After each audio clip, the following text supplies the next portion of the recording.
The main dashboard, go to My Deals and click on any plus symbol. Enter the job title, add a description, and set a deadline.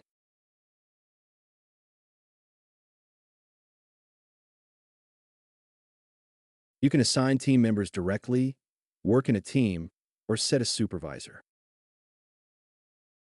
You can also link the job to a specific client, set a budget and location, add labels, and upload files or documents.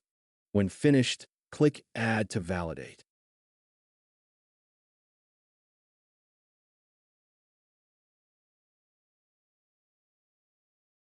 The job will then appear in your dashboard and your team members' dashboards. New sections will become active, allowing you to track progress and share updates. To make the job available for bidding, change its visibility from private to public.